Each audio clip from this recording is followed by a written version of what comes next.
நம்ம இப்ப பார்க்க போறது 2024 பேட்ச்ல செகண்ட் டேர்ம் பேப்பர்ல 7வது ஸ்ட்ரக்சர் பிரிண்ட். என்ன சொன்னாங்க? ஏகமா பி என்பன மட்டு ஏ சக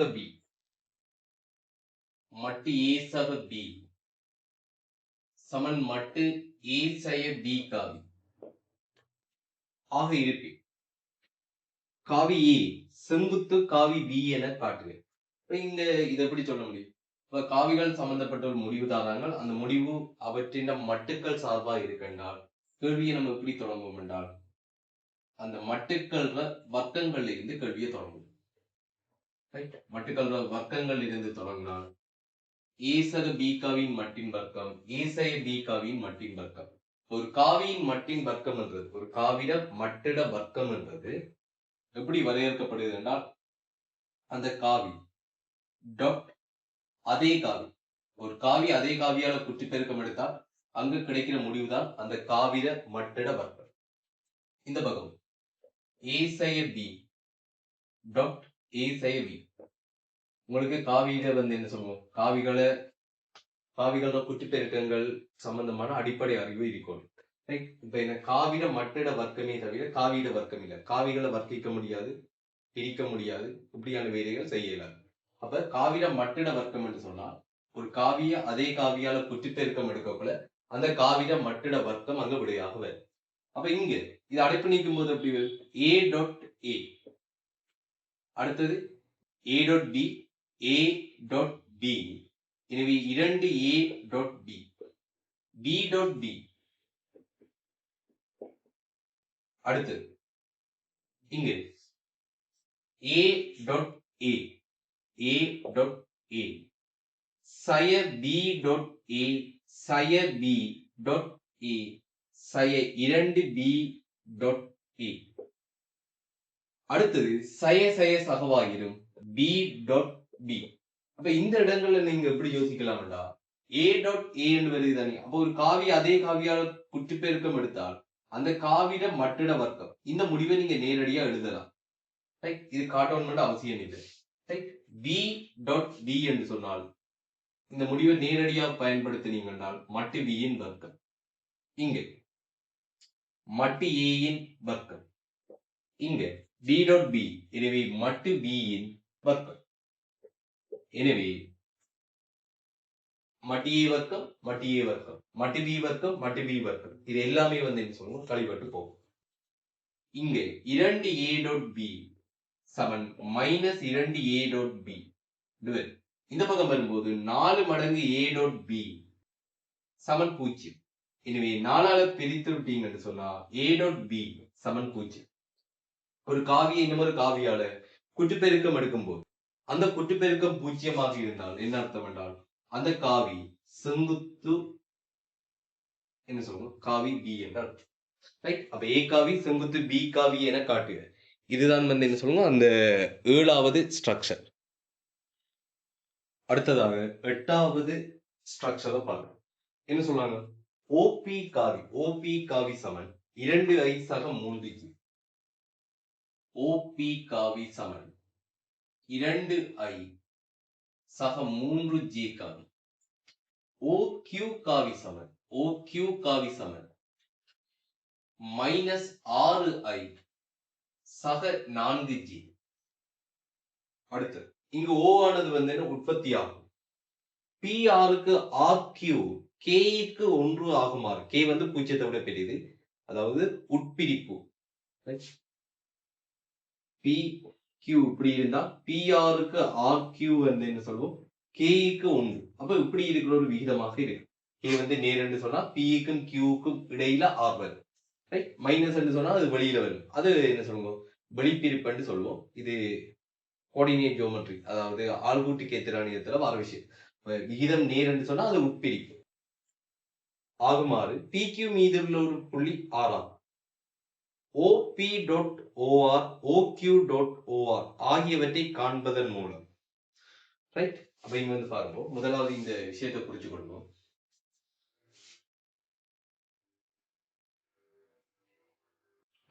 இது புள்ளி P என்று இருக்கு, இது புள்ளி Q ஆக இருக்கு, இது புள்ளி O ஆக இருக்கட்டும், ரைட். இது R ஆக இருக்கட்டும். இது k-க்கு 1 விகிதமாக இருக்கு. இப்ப OP.OR அதோட OQ.OR ஆகியவற்றை காண்பதன் மூலம் OR ஆனது POQவின் இருகூறாக்கி எனில் k இன் பெருமானத்தை காண்க. அதுக்கு முதல் குற்றிப்பெருக்கம் எடுக்கிறதுக்கு OP.OR குற்றிப்பெருக்கம் எடுப்பதற்கு உங்களுக்கு OP காவி தரவுல இருக்கு, உங்களுக்கு OR காவி என்னன்னு தெரியாது. முதலாவது வேலை OR காவியை காணணும். OR காவி சமன் OP காவி சக PR காவி, PR காவி இப்படி எழுதலாம். அல்லது OR காவி என்பது OQ காவி சக QR காவி இப்படி எழுதலாம். OR காவி சமன் OP காவி 2i plus 3j. ஏன் அப்படி எழுதலாம்? அப்ப இங்க வந்து பாருங்க விஷயத்தை பிரதம். அப்ப PR காவி என்றது எப்படி எழுதுறது? இப்ப PR-க்கு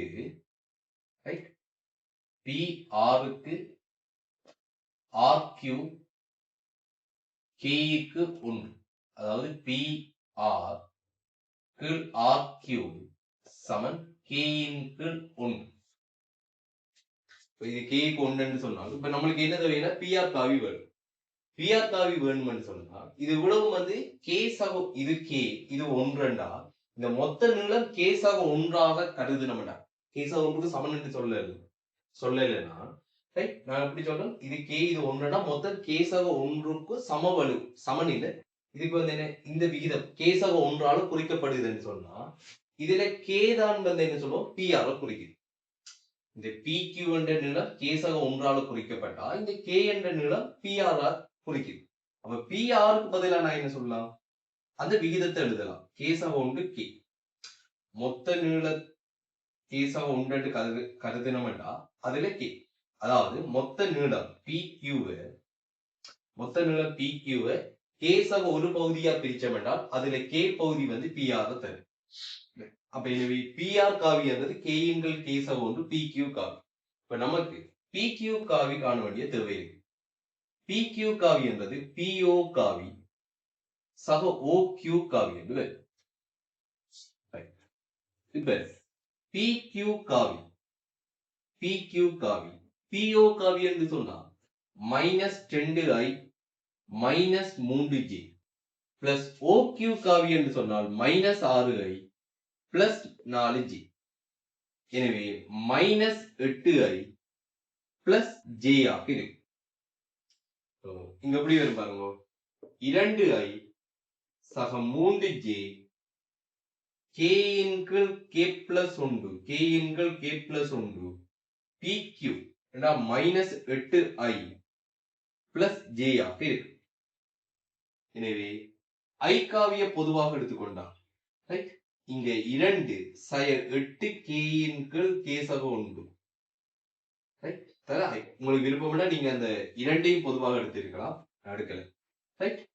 அடுத்தது வந்து j காவி என்று சொன்னால் 3 சக k × k plus 1 தரஜி. அவங்க கேட்கிற விஷயம் என்னன்னு சொன்னா, முதலாவது அவங்க கேட்கிற விஷயம் என்னன்னு சொன்னா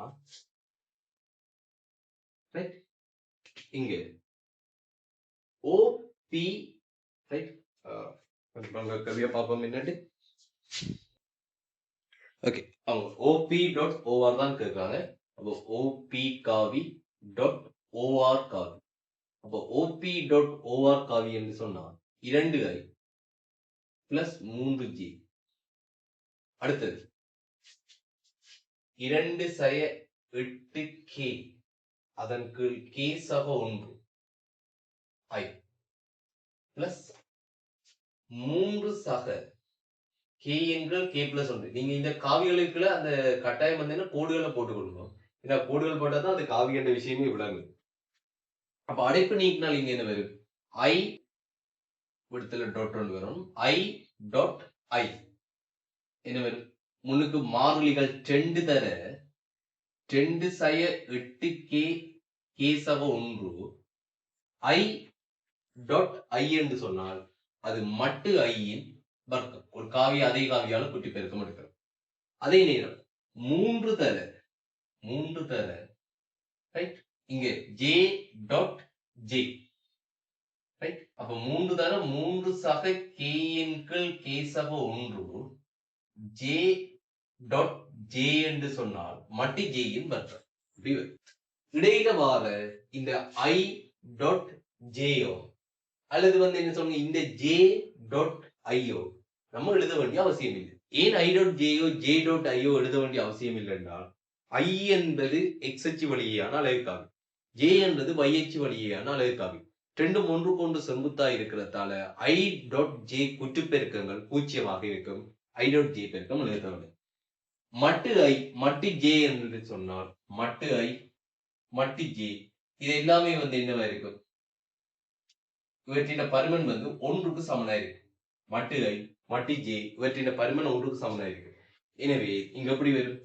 மட்டு ஐயின் வர்க்கம் மட்டு ஜேயின் வர்க்கம் 1, 2 தர 2 4, 3 தர 3 9, 13 என்று வரும். சய 16 கேயின்கள் கேசக உண்டு. இங்க 3 கேயின்கள் கேசக உண்டு. எனவே சய 13 கேயின்கள் கேசக உண்டு. இது OP.OR. இதே போல OQ.OR கேட்கலாம். OQ.OR என்றால் -6i பிளஸ் 4j டாட் இங்க OR காவி. OR காவி என்பது எப்படி வருது பாருங்க.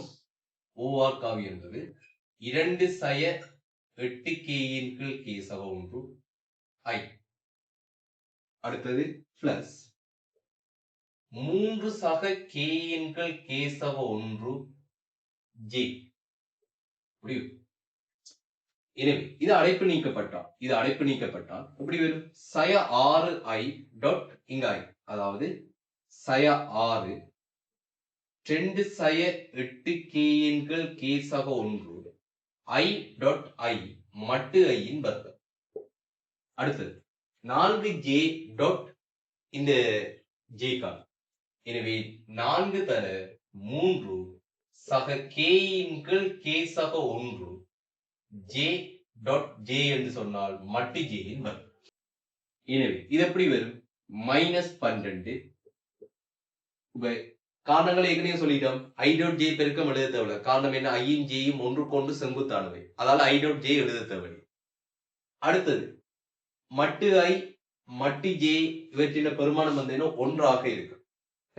அதுவும் என்ன சொல்லுவோம்? அதெல்லாம் சுருக்கல்ல போயிடும். எனவே மைனஸ் இங்க 12, நாமளும் 12 ரெண்டும் சுருக்கல்ல போயிடும். அடுத்தது மைனஸ் மைனஸ் பிளஸ் ரைட். 6 48 கேயின்கள் கேசக ஒன்று ரைட். அப்ப இங்க மைனஸ் மைனஸ் பிளஸ் 6 48 கேயின்கள் கேசக ஒன்று. இங்க 4 கேயின்கள் கேசக ஒன்று. எனவே 48 4 என்று சொல்லும்போது 52 கேயின்கள் கேசக ஒன்று. இப்ப அவங்க சொல்ற தரவு என்னன்னு சொன்னால் OR ஆனது POQ கோணத்தில் ரைட். POQவின் இருபுறாக்கியணி. இங்க எப்படி வரும் பாருங்க. இது என்ன? OR இதுல இருபுறாக்கி என்று சொன்னால் ரைட். இப்ப அவங்க என்ன கேட்கிறாங்க சொன்னா கேயின் பெருமானத்தை காணலாம். இப்ப எப்படி யோசிக்கலாம் என்று பாத்தீங்கன்னா குட்டிப்பெருக்கத்துக்கான வரைவிலக்கணத்தை பாருங்க. OP.OR இது எப்படி வரும்? மட்டு OP ரைட் மட்டு OR இரண்டுக்கும் இடைப்பட்ட கோணம் OP-க்கும் OR-க்கும் இடைப்பட்ட கோணம் தீட்டான்னு வைப்போம் ரைட். அப்ப cos தீட்டா. இதான் அந்த வரைவிலக்கணம். இது சமன்பாடு 1 ரைட். அடுத்தது இங்க என்ன சொல்லுவோம்?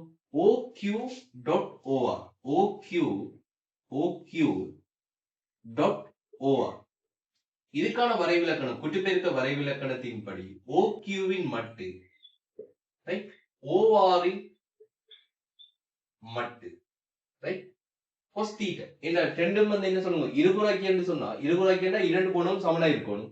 இந்த கோணமும் தீட்டா இருக்கும். OQ இன் மட்டு OR இன் மட்டு இரண்டுக்கும் இடைப்பட்ட கோணம் தீட்டா, எனவே cos தீட்டா. இது சமன்பாடு 2. இப்ப சமன்பாடு 1 2ஆல பிரிப்போம்.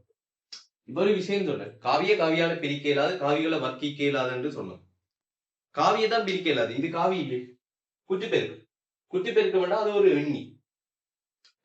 காவி பெருக்கம் தான் ஒரு காவி. விளங்குதானே? காவிகள பெருக்கத்துல 2 விஷயம் இருக்கு. ஒன்று குற்றி பெருக்கம், அடுத்தது காவி பெருக்கம். காவி பெருக்கம் சிலபஸ்ல இல்லை, குற்றி பெருக்கம் மட்டும்தான் சிலபஸ்ல இருக்குது. அதாவது டாட் ப்ராடக்ட் சொல்லுவாங்க, கிராஸ் ப்ராடக்ட் சொல்லுவாங்க. இப்படியான கேள்விகள் வந்து சிலபஸ்ல இல்லை. A cross B இதுக்கான சமன்பாடு மட்டும் உங்களுக்கு என்ன சொல்லுவோம், படிப்பிக்க சொல்லியிருக்கே தவிர இது சம்பந்தமான கேள்விகள் எதுவும் நீங்க உங்களுக்கு தெரிஞ்சிருக்கணும் அவசியம் இல்லை. அப்ப விஷயத்துக்கு வரும். அப்ப என்ன, காவியத்தான் காவியால பிரிக்க இயலாது. ஆனா இது காவிகளுக்கு இடையில இருக்கிற குற்றுப்பெருக்கம் அல்லது எண்ணி பெருக்கம். எண்ணி பெருக்கத்துல வார விடை ஒரு எண்ணியாக இருக்கும். சோ எண்ணி பெருக்கத்தை என்ன சொல்லுவோம், இன்னும் ஒரு எண்ணி பெருக்கத்தால பிரிக்க முடியும். OP dot OR OQ dot OR. இப்ப திருப்பி கேட்கல, இப்ப இந்த ஓஆரையும் சுருக்கி விடலாம் தானே கேட்கல. ஏன்னு சொன்னா ஓஆர்ன்றது காவி, ஓஆர்ன்றது காவி, காவியால சுருக்க இயலாது. முதல் வடிவ விளங்கணும். அப்ப இது இந்த எண்ணி பெருக்கத்தின் இந்த எண்ணி பெருக்கத்தை எடுக்கிறோம். இந்த பக்கம் என்ன நடக்கும், மட்டு ஓபி. மட்டு ஓபி என்று சொன்னா உங்களுக்கு தெரியும், ஓபி காவி இதால தரப்படுது என்றால் இந்த ஓபி காவிட பருமன், ஓபி காவிட பருமன் சமன் வர்க்கமூலம். நேரடியான சமன்பாடு இருக்கு. ஒரு சமன்பாடு, ஒரு காவி இந்த வடிவத்தில் இருந்தால் அதோட பருமன் வந்து ஐட குணகத்தின் வர்க்கம் 4, ஜேட குணகத்தின் வர்க்கம் 9, 4 9 13. அப்ப வர்க்கமூலம் 13. எனவே அடுத்தது ஓக்யூ. ஓக்யூட பருமன் எப்படி வரும் என்றால் ஐட குணகத்தின் வர்க்கம், ஐட குணகம் சயார வர்க்கம் 36. இங்க வந்து என்ன 4, 4இன் வர்க்கம் வந்து 16. அப்ப அங்க 36, அதோட வந்து இங்க 16. சென்னையும் பாத்தீங்கன்னா உங்களுக்கு 52 வரும். வர்க்கமூலம் 52. அப்ப இங்க ஓபிக்கு பதிலாக வர்க்கமூலம் 13 மட்டு ஓஆர் இது அப்படியே இருக்கட்டும், cos தீட்டா. அதன் கீழ் வர்க்கமூலம் 52 மட்டு ஓஆர் cos தீட்டா. எனவே ஓபி டாட் ஓஆர் 13 K இன் கீழ் K சக 1. இங்க 52 K அதன் கீழ் K சக 1. அதாவது OP டாட் ஓஆரையும் OQ டாட் ஓஆரையும் இங்க போட்டுவிடுவோம். அப்ப இங்க மட்டு ஓஆர் cos தீட்டா ரெண்டும் சுருக்கப்பட்டு போகட்டும். வர்க்கமூலம் 13 வர்க்கமூலம் 52 13 52 சுருக்கி விட்டோம் என்று சொன்னார். 13 52 இது ரெண்டும் சேர்ந்து சுருக்கப்படக்குள்ள ஒன்றின்கள் வர்க்கமூலம் 4 என்று வரும். 52 13 தர 4. அப்ப வர்க்கமூலம் 13 சுருக்கப்பட்டால் ஒன்றின்கள் வர்க்கமூலம் 4. அப்ப இங்க பாத்தீங்கன்னா 13 52 13 பொதுவா எடுக்கலாம். கீழே 52 இருக்கு, சுருக்கப்பட்டால் என்ன வரும், ஒன்றின்கள் 4. இங்க 13 பொதுவா எடுக்கலாம், இங்க 52 இருக்குது. சோ 13 52 சுருக்கப்படக்குள்ள அங்க ஒன்றின்கள் 4.